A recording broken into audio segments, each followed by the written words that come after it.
La Ferté-Bernard, jadis gros bourg fortifié, puis ville d'opulents marchés, aujourd'hui cité industrieuse.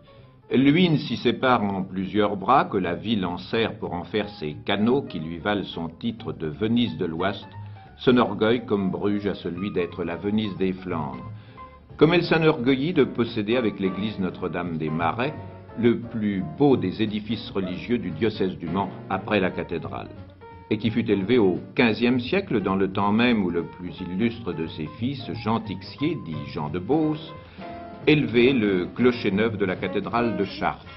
Jean de Beauce, né à l'ombre de cette porte Saint-Julien, vestige de ces anciens remparts et alentour de laquelle on trouve encore nombre de maisons du temps.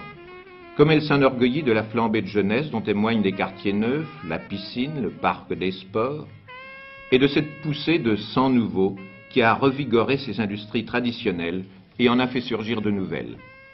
Ainsi les tissages béalais, qui ont maintenant plus de 150 ans d'âge, et c'est la plus ancienne des industries actuellement existantes à la Ferté-Bernard, mais le vieux métier, installé en 1839 par les fondateurs de l'établissement, n'est plus que cette curiosité vénérable, une pièce de musée.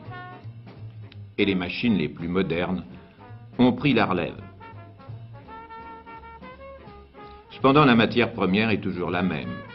C'est le jute dont on fait des usages si divers, toile à sac et à emballage, tapis, ameublement, semelles de moquette. Quel contraste tout de même avec cette usine ultramoderne, tant par ses installations et son équipement, que par la nature de sa fabrication. Car on est ici à l'avant-garde de la technique. Les établissements Souriau, dont le siège social est à Boulogne-Billancourt, fabriquent en effet des appareillages de connexion, des équipements scientifiques de contrôle et d'essai auto et moto, des accessoires d'automobile. Fabrication délicate, contrôle minutieux, ce qui explique que la main-d'œuvre féminine soit ici en proportion très importante. Au catalogue, quelques 10 000 références. Pièces détachées de machines et ensembles, dont une large partie est destinée à l'exportation. Indiquons aussi comme client, pour situer la nature de cette fabrication, Sud Aviation pour l'appareillage des caravelles, les établissements fabriquant des câbles sous-marins, nous avons vu ici l'atelier de galvanoplastie, les équipements de laboratoire et centrales nucléaires. Au total, l'usine de la Ferté-Bernard, avec ses 540 ouvriers et employés, est la plus importante de la ville.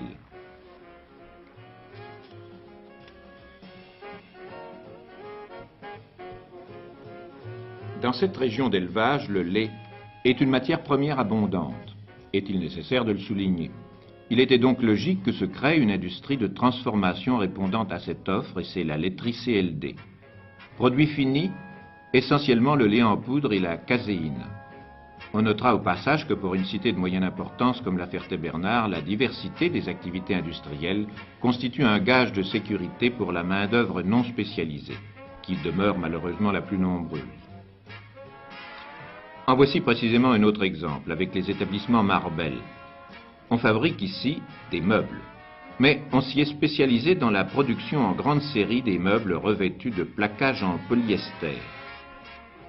Matière première nouvelle, mais qui donne à l'objet une belle apparence de luxe et de fini. Ce travail du polyester est très particulier et réclame l'emploi de machines spéciales, comme on le voit. La matière se présente sous la forme de granulés, qui sont agglomérés sous les effets conjugués de la chaleur et de la pression. Les surfaces ainsi obtenues sont ensuite polies. On fait ici des chambres à coucher, des salles à manger, des meubles divers. Chez Fort Hermann, on retrouve ce que l'on a déjà vu précédemment, la petite mécanique de précision. On y fabrique essentiellement des transmetteurs pour mesurer le débit des liquides, par exemple les volucompteurs des pompes à essence. Fabrication très spécialisée, très minutieuse elle aussi, et qui comporte des contrôles très précis. Contraste avec la fonderie des Récollets, qui est une des grosses maisons de la Ferté-Bernard avec ses 250 ouvriers. Et sait-on que son implantation est une des conséquences de la Première Guerre mondiale. Elle a en effet été installée par des maîtres de forge repliés des Ardennes en 1914. C'est aujourd'hui une petite fonderie modèle qui sort pour l'automobile et la machine-outil des pièces pouvant atteindre 12 à 15 tonnes. Notre conclusion sera que La Ferté-Bernard, ville de petites industries variées au cœur d'une région essentiellement agricole, est, par cela même, un bel exemple d'adaptation et de vitalité économique.